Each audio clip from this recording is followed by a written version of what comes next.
बड़ी खबर के साथ बुलेटिन की शुरुआत कर रहे हैं। आपके साथ मैं हूं अपर्णा। चमोली त्रासदी से जुड़ी हुई बड़ी खबर आपको बता दें, वाडिया इंस्टीट्यूट के डायरेक्टर डॉक्टर कालाचंद सैन ने चमोली त्रासदी को लेकर बड़ा खुलासा करते हुए कहा है कि शुरुआती सैटेलाइट तस्वीर देखकर इस संभावना से इनकार नहीं किया जा सकता है कि पिछले हफ्ते हुई बर्फबारी भी एवलांच आने की बड़ी वजह रही हो। इस विंटर सीजन में चमोली रीजन में ज्यादा बर्फबारी हुई है और जो तस्वीरें सैटेलाइट के जरिए मिली हैं उनसे स्नोफॉल एक्टिविटी के चलते बड़े हालात भी एवलांच आने की वजह बनते हैं।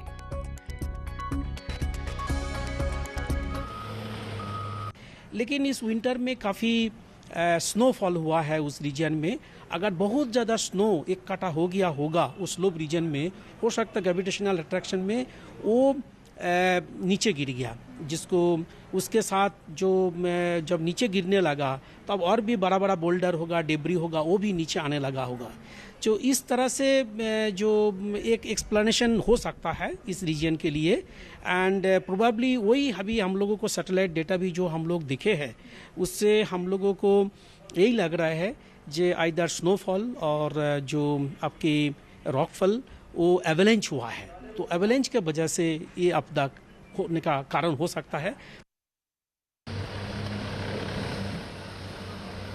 तो भारी बर्फबारी हुई थी चमोली रीजन में अभी हाल ही में, और वो एक बड़ी वजह हो सकती है इस तरह के पूरे घटनाक्रम को देखते हुए। अगर बात की जाए तो शुरुआती दौर में जो सैटेलाइट से तस्वीरें मिल पाई हैं उन्हें देखकर ये खुलासा किया है वाडिया इंस्टीट्यूट के डायरेक्टर ने। उससे पहले हमने आपको बताया था कि 3 साइंटिस्टों की टीम जोशीमठ जाएगी, रैणी गांव जाएगी, जहां पर सबसे पहले ग्लेशियर टूटकर बहा था, ये फ्लड आया था पूरा, और इस पर ये बड़ा खुलासा अभी फिलहाल वाडिया इंस्टीट्यूट के डायरेक्टर ने किया है। उनका ये साफ तौर पर कहना है कि जो तस्वीरें मिल पाई हैं शुरुआती दौर की सैटेलाइट के जरिए, उन तस्वीरों को देखकर यह कहा जा सकता है कि जो बर्फबारी हुई हाल के दिनों में चमोली क्षेत्र में, वो बर्फबारी एक बड़ी वजह हो सकती है और उसकी वजह से एवलांच हुआ है। बहरहाल रेस्क्यू ऑपरेशन जारी है। तस्वीरें हम आपको दिखा रहे हैं ग्राउंड जीरो से। हम अपने रिपोर्टर से भी संपर्क करेंगे, उनसे हाल लेंगे वहां का कि अभी फिलहाल वहां पर क्या चल रहा है, क्या स्टेटस है रेस्क्यू ऑपरेशन का। इसके अलावा देहरादून से भी हम इस पूरे मामले को लेकर जो इनपुट निकलकर सामने आ रहा है, जो डिटेल्स निकलकर सामने आ रही है, वो भी आप तक पहुंचाने की कोशिश करेंगे। तो बता दें आपको कि चमोली हादसे पर यह बड़ा बयान है, और दूसरी तरफ टनल में जो मलबा हटाने का काम जारी है। अभी तक टनल के अंदर जो करीब 37 लोगों के फंसे होने की जानकारी सुबह निकलकर सामने आई थी, किसी से भी संपर्क नहीं हो पाया है। जो ये टनल है वो आगे जाकर ऊपर को हो जाती है, अप स्लोप में ये टनल है, इसके अलग अलग हिस्से मुड़ जाते हैं, तो ऐसे में भारी मलबा भी अंदर गया हुआ है।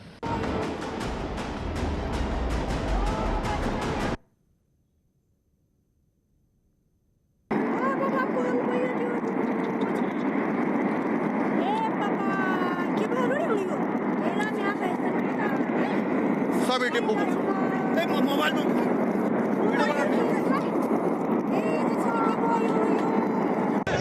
उतना बड़ा पत्थर आ रहा है वो बड़े बड़े पत्थर पूरा सेपरेट थोड़ा पिछाड़े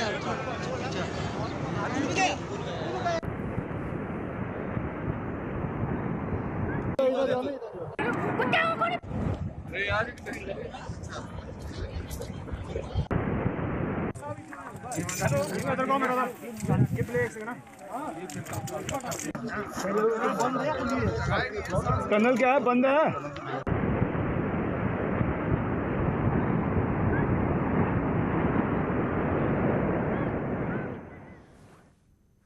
दीपांकर भट्ट हमारे सहयोगी फोन लाइन पर जुड़ रहे हैं हमारे साथ। दीपांकर, आप ग्राउंड जीरो पर मौजूद हैं, किस हिस्से में आप हैं, वहां पर क्या देख पा रहे हैं, जरा बताएं। तपोवन में हुआ। तपोवन वो जगह जहाँ पर नुकसान इस ग्लेशियर की पानी की वजह से हुआ है, और यहाँ पर अब रेस्क्यू ऑपरेशन चल रहा है। 34 लोगों के टनल में होने की जो संभावना है, जो खबर है, 34 लोग तो फंसे हुए हैं, उनको निकालने के लिए एनडीआरएफ, एसडीआरएफ, आर्मी लगातार कोशिश कर रहे हैं, लेकिन टनल में मलबा इतना ज्यादा है कि उसको इतना आसान काम नहीं है। इसके अलावा 3 लोगों की डेड बॉडी स्टेशन के रिकवर हुई है, डेड बॉडीज रिकवर हुई, ननतला में डेड बॉडीज रिकवर हुई है। तो वो बड़ा यहाँ पर चैलेंज बना हुआ है। और मुख्यमंत्री का आपसे कुछ बताया जिसमें उन्होंने कहा है कि 203 के आसपास टोटल नंबर पहुंच रहा है मिसिंग का, जो जिन लोगों की डेथ हुई है। तो एक बड़ी चुनौती अभी यहाँ पर एनडीआरएफ एसडीआरएफ के लिए है कि हेल्पलाइन के बीच से लोगों को निकाला जाए।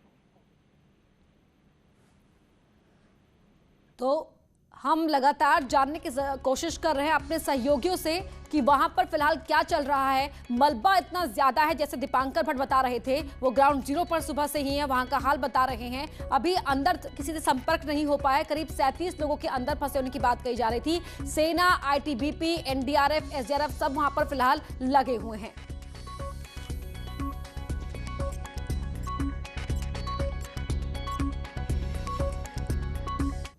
वहीं लापता में लखीमपुर खीरी के भी कई मजदूर फंसे थे। 15 मजदूर अब भी लापता हैं। पावर प्रोजेक्ट में काम कर रहे एक मजदूर का ऑडियो वायरल हुआ है। जिंदा बचने के बाद मजदूर ने अपने परिजन से बात की, आप बीती बताई। देखिए कैसे बाकी साथियों के इस सैलाब में बहने की जानकारी इस शख्स से दी। उनको सबको बोला मतलब भागो भागो, तो वो लोग वाल में से उतर ही नहीं पाए, उतरने का मौका ही नहीं दिया। नहीं तुमको तुमने क्या देखा वहाँ पे? तुम जैसे क्या देखा? जब इतना तेज से सैलाब आ रहा था वो देखा मैंने। अच्छा, सैलाब तुमने देखा तो तुमने आवाज लगाई भागो भागो यहाँ से, और तुम अभी पहले कंपनी वाले हल्ला मचा दिए कि भागो भागो बहुत तेज से। अच्छा, सेफ्टी वाला भी एक गया। अच्छा, तो तुम मतलब भागे वहाँ से, तो तुम ऊपर चढ़ गए थे, जो पानी तुम्हें नहीं पकड़ पाया था, पानी तुम्हारे पास नहीं आ पाया था? बिल्कुल ऐसा लगा, हमका लगत रहा है कि पकड़ ली। अच्छा, वो लोग उसी धार में बह गए? हाँ, उसी धार में बह गए हैं। रेड़ी गांव में वो मौजूद है, वहां से जुड़ रहे हैं हमारे साथ। प्रभात, लखीमपुर खीरी के भी 15 मजदूर जो वहां पर काम कर रहे थे वो लापता बताए जा रहे हैं। ऐसी जानकारी भी मिली कि रेड़ी गांव के भी कुछ लोग वहां पर काम में लगे हुए थे।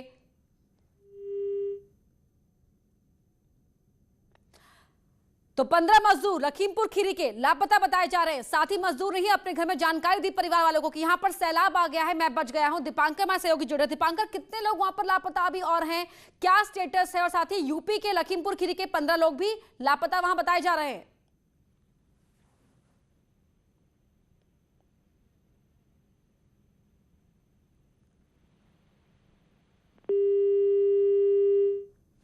तो दीपांकर से भी संपर्क टूट गया हमारा, क्योंकि ये तो भारती सकलानी देहरादून से हमारे साथ जुड़ी हुई हैं। भारती, वाडिया इंस्टीट्यूट के डायरेक्टर की तरफ से ये बड़ा खुलासा किया गया है कि जो हाल ही में बर्फबारी हुई वो एक बड़ी वजह हो सकती है कि ये एवलांच हुआ। क्या इनपुट आपको वहां से हासिल हो पा रहा है? देखिए, इस वक्त मैं स्टेट डिज़ास्टर कंट्रोल रूम में मौजूद हूं और यहां पर पल पल की मॉनिटरिंग जो है वो लगातार की जा रही है। अपर्णा, हर एक चीज़ को यहां पर देखा जा रहा है, जो इमेज है उनको यहां पर मॉनिटर किया जा रहा है। थोड़ी देर पहले यहां पर वाडिया इंस्टीट्यूट के डायरेक्टर हैं वो भी आए थे, उन्होंने भी यहां पर बातचीत की है और उनका भी यही कहना है कि अभी एक टीम जो है वो भेज दी गई है अफेक्टेड एरियाज़ पे और वहाँ पर मॉनिटरिंग की जाएगी कि आखिरकार क्या वजह रही है इस पूरी घटना के पीछे। इसको यहाँ पर देखा जाएगा और उन तमाम पहलुओं की जांच की जाएगी जिस वजह से इस तरह की स्थिति उत्तराखंड में यहाँ पर बनी है। लेकिन उन्होंने इस बात से भी इनकार यहाँ पर नहीं किया है। उन्होंने कहा है कि पिछले एक हफ्ते की अगर हम बात करें तो काफ़ी बर्फबारी जो है वो ऊपरी इलाकों में हुई है और ख़ासतौर पर चमोली रीजन की उन्होंने बात कही है कि वहाँ पर इस विंटर सीजन में काफ़ी इमेजेस आप दिखा पाएंगे जिनको स्टडी कर रहे हैं तमाम लोग, तो कहीं ना कहीं एक फैक्टर ये भी रहता है। देखिए, वो इमेजेस जो है वो अभी क्लियर आउट यहाँ पर सामने नहीं की गई है, उसको लेकर जो अभी मीटिंग्स यहाँ पर चल रही हैं। अपर्णा, साइंटिस्ट जो है वो लगातार उसकी मॉनिटरिंग बिल्कुल भारती आगे अपडेट लेंगे आपसे। फिलहाल शुक्रिया इस पूरी बातचीत के लिए। तो अब यहाँ पर पूरा स्टडी की जा रही है किस तरह से यह हादसा हुआ है। तमाम जो अपडेट्स आती रहेंगे हम आप तक पहुंचाते रहेंगे। बढ़ते हैं आगे, बात करते हैं उत्तर प्रदेश के मुख्यमंत्री योगी आदित्यनाथ की, जिन्होंने आज आजमगढ़ का दौरा किया। यहाँ पर उन्होंने पूर्वांचल एक्सप्रेसवे का निरीक्षण किया। इस मौके पर उन्होंने कहा कि आजमगढ़ को ध्यान में रखकर बड़े बड़े हाईवे बनाए जा रहे हैं। उन्होंने कहा कि 31 मार्च तक मुख्य एक्सप्रेसवे पर बनकर तैयार हो जाएगा और अप्रैल में पीएम मोदी इसका उद्घाटन करेंगे। विकास का ये मॉडल देश और दुनिया में आकर्षण का केंद्र बनेगा। सीएम ने कहा कि इसके बाद रोजगार के लिए काम किया जाएगा, जिससे पूर्वी यूपी के लोगों को रोजगार मिलेगा।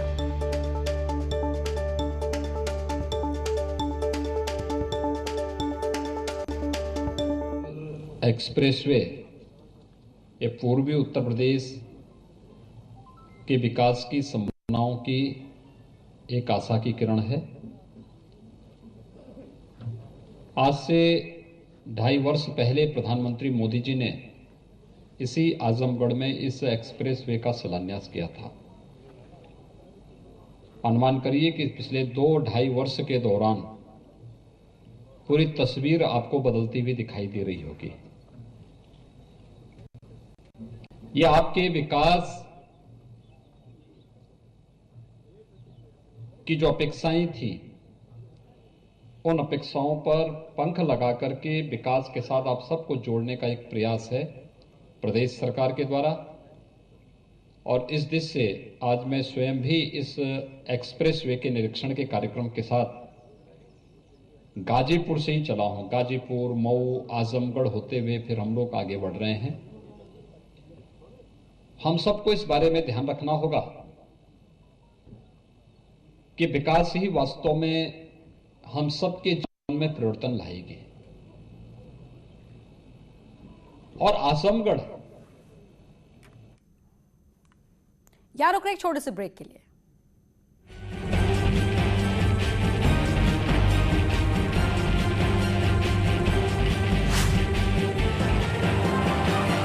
ना जानते हैं तो गाइए या फिर अपना हुनर दिखाइए, वीडियो बनाइए और हम तक पहुंचाइए और घर बैठे बनिए स्टार।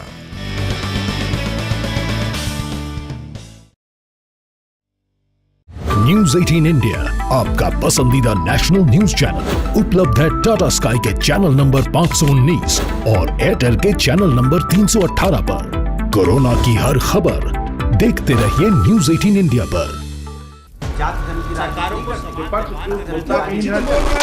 मुद्दा भटका दिया जाए तो शोर बन जाता है। जुलूस निकालना चाहते हैं कुछ लोग, सवाल बड़ा हो जाता है। मुद्दा सलीके से उठाया जाए तो सवाल बन जाता है। क्या अब सियासत के निशाने पर छात्र आ गए? सबसे बड़े सवाल, सबसे बड़ी बहस, महाबहस देखिए सोमवार से शुक्रवार रात 7:56 पर सिर्फ न्यूज 18 उत्तर प्रदेश उत्तराखंड पर। घरों से शहरों तक की हर पल की हर खबर न्यूज 18 के रिपोर्टर पहुंचाते हैं आप तक, ताकि तेजी से फैलते कोरोना की मिले आपको फास्ट अपडेट। देखिए यूपी एक्सप्रेस 100 सिर्फ न्यूज 18 उत्तर प्रदेश उत्तराखंड पर।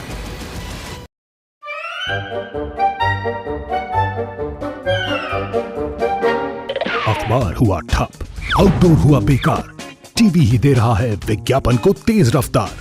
करोड़ों दर्शकों तक न्यूज 18 पहुंचाएगा आपका ऐड। न्यूज 18 की टीम दमदार बनाएगी आपका ऐड शानदार। जल्दी कीजिए, कहीं छूट ना जाए ये सुनहरा मौका। हमें मेल करके उठा लीजिए बड़ा फायदा। ये स्पेशल ऑफर है अगले 15 दिनों तक। साथ ही मिलेगा हमारी वेबसाइट पर प्रमोशन। आज ही मेल करें adsales@nw18.com पर। न्यूज 18 इंडिया आपका पसंदीदा नेशनल न्यूज चैनल उपलब्ध है डिश टीवी के चैनल नंबर 663 और D2H के चैनल नंबर 306 पर। कोरोना की हर खबर देखते रहिए न्यूज 18 इंडिया पर। भैया राम राम नमस्कार। कुछ बता रहे हैं, कुछ चेता रहे हैं। आपने लॉकडाउन के दौरान देखा कि हम क्या कर रहे हैं। कोरोना काल में लोग एक दूसरे को समझा रहे हैं, बड़े बड़े लोग वीडियो बना रहे हैं। आप गाना जानते हैं तो गाइए या फिर अपना हुनर दिखाइए, वीडियो बनाइए और हम तक पहुंचाइए और घर बैठे बनिए स्टार।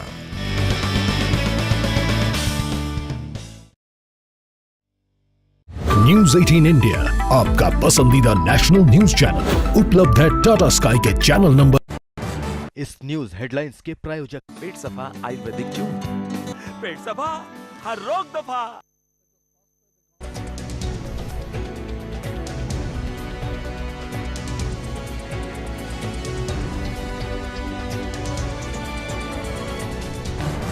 इस न्यूज हेडलाइंस के प्रायोजक पेट सफा आयुर्वेदिक जूस, पेट सफा हर रोग दफा।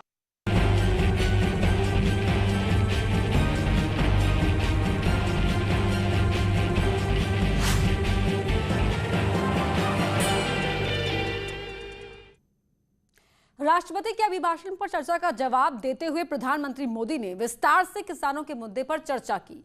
उन्होंने साफ कहा कि एमएसपी था, है और आगे भी रहेगा। मंडियों को बेहतर बनाने के लिए हर कोशिश की जा रही है। विपक्ष पर निशाना साधते हुए पीएम मोदी ने कहा कि विपक्ष कृषि सुधारों की वकालत करता रहा है, लेकिन राजनीति की वजह से आज कृषि कानूनों का विरोध किया जा रहा है।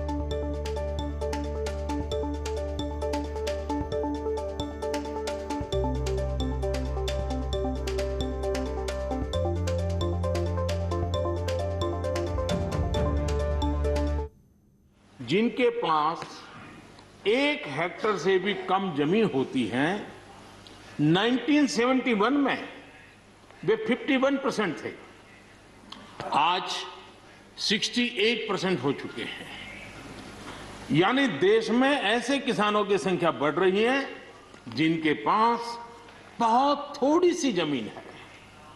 आज लघु और सीमांत किसानों की मिलाएं तो 86% ज्यादा किसान के पास 2 हेक्टेयर से भी कम जमीन है और ऐसे किसानों की संख्या 12 करोड़ है। क्या इन 12 करोड़ किसानों के प्रति हमारी कोई जिम्मेवारी नहीं है? क्या देश की कोई जिम्मेवारी नहीं है?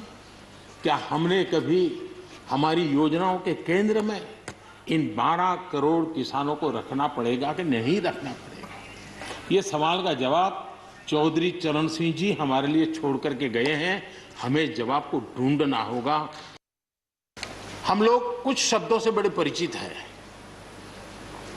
श्रमजीवी, बुद्धिजीवी, ये सारे शब्दों से परिचित हैं। लेकिन मैं देख रहा हूं कि पिछले कुछ समय से इस देश में एक नई जमात पैदा हुई है, एक नई बिरादरी सामने आई है और वो है आंदोलनजीवी। ये जमात आप देखोगे, वकीलों का आंदोलन है वो ना वहां नजर आएंगे, स्टूडेंट का आंदोलन है वो वहां नजर आएंगे, मजदूर का आंदोलन है वो वहां नजर आएंगे, कभी पर्दे के पीछे कभी पर्दे के आगे। एक पूरी टोली है जी जो आंदोलनजीवी है, वो आंदोलन के बिना जी नहीं सकते हैं। और वहीं किसान नेता राकेश टिकैत ने कहा किसान मोर्चा बातचीत के लिए तैयार है। साथ ही टिकैत ने एमएसपी पर कानून बनाने की बात भी दोहराई।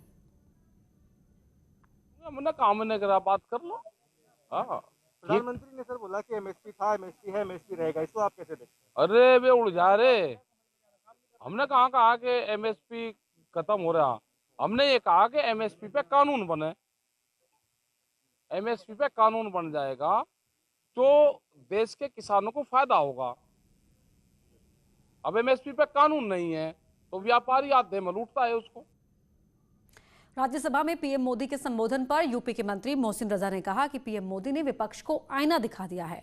मोहसिन रजा ने विपक्ष पर भी निशाना साधा और कहा कि विपक्ष अपने ही लोगों को हतोत्साहित करता है। प्रधानमंत्री ने आज विपक्ष को जो आईना सदन में दिखाया है, उससे सदन में सीख लेना चाहिए विपक्ष को कि जब जब एकजुटता की जरूरत पड़ी तो देश को एकजुट करने के लिए जिस तरह से कोरोना काल में माननीय प्रधानमंत्री ने थाली बजाकर, ताली बजवाकर, कभी दिए जलवाकर लोगों को एकजुट करने का काम किया, उनका उत्साहवर्धन करने का काम किया, जहां पूरी दुनिया कोरोना में घुटने टेक रही थी और वहीं पर विपक्ष नकारात्मक काम कर रहा था। चाहे सर्जिकल स्ट्राइक हो, सेना पर सवाल उठा रही थी, देश के लोग तालियां बजा रहे थे, उत्साहवर्धन हो रहा था, देश एकजुट दिखाई दे रहा था, तो विपक्ष उनको जो है डिमोरलाइज करने का काम कर रहा था। वहीं बीजेपी ने भी रिएक्शन देते हुए कहा कि पिछले 70 सालों में जो भी उपलब्धियां हैं उन पर सबको गर्व होना चाहिए। दिया जलाने का कार्यक्रम, जो ताली बजाने का कार्यक्रम आया था, वो देश की एकजुटता को मजबूत करने के लिए था, इन वॉरियर्स को संबल प्रदान करने के लिए था। और निश्चित रूप से इस सेंटीमेंट पे जो चोट करता है, इस सेंटीमेंट का जो मजाक उड़ाता है, उसको हिंदुस्तान से प्रेम नहीं है। प्रधानमंत्री जी ने स्पष्ट कहा कि 70 साल की आज़ादी में कुछ न कुछ अच्छा सबने किया, उस पर सबको गौरव करना चाहिए और कम से कम देश की शक्ति पर पक्ष विपक्ष नहीं होता, उस पर गौरव का अनुभूति सबको होनी चाहिए। वृंदावन में अखिल भारतीय क्षत्रिय महासभा की बैठक में कई अहम फैसले लिए गए। 2 दिन की राष्ट्रीय कार्यकारिणी बैठक की अध्यक्षता पूर्व केंद्रीय मंत्री और 3 बार के मथुरा से सांसद रहे राजा मानवेंद्र सिंह ने की। बैठक में राष्ट्रीय कार्यकारी अध्यक्ष महेंद्र सिंह तंवर समेत राष्ट्रीय महामंत्री अनिल सिंह चंदेल, राष्ट्रीय उपाध्यक्ष विजय सिंह परिहार भी शामिल हुए। बैठक में क्षत्रिय महासभा के यूथ विंग का विस्तार किया गया। हरियाणा के शांतनु सिंह चौहान को युवा इकाई का राष्ट्रीय कार्यकारी अध्यक्ष नियुक्त किया गया। शांतनु सिंह चौहान अखिल भारतीय क्षत्रिय महासभा की युवा इकाई के राष्ट्रीय महासचिव और हिमाचल प्रदेश के प्रभारी रह चुके हैं।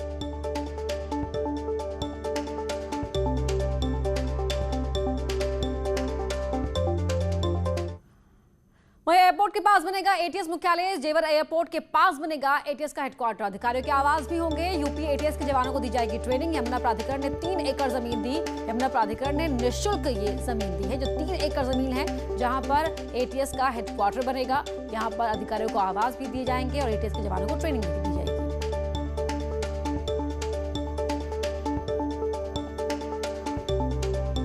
बड़ी खबर आपको बता रहे हैं, जेवर एयरपोर्ट के पास एटीएस का हेडक्वार्टर बनने जा रहा है। यमुना प्राधिकरण ने इसके लिए निःशुल्क में जमीन अलॉट कर दी है।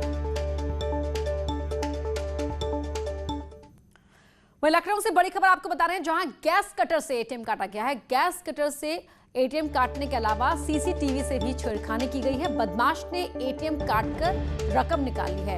एटीएम से करीब 8.5 लाख रुपए लूटे गए हैं। चिन्हट में कैनरा बैंक का ये एटीएम था, जहां पर से काटा गया, इससे पैसे निकाले गए। बदमाश की तलाश कर रही है पुलिस।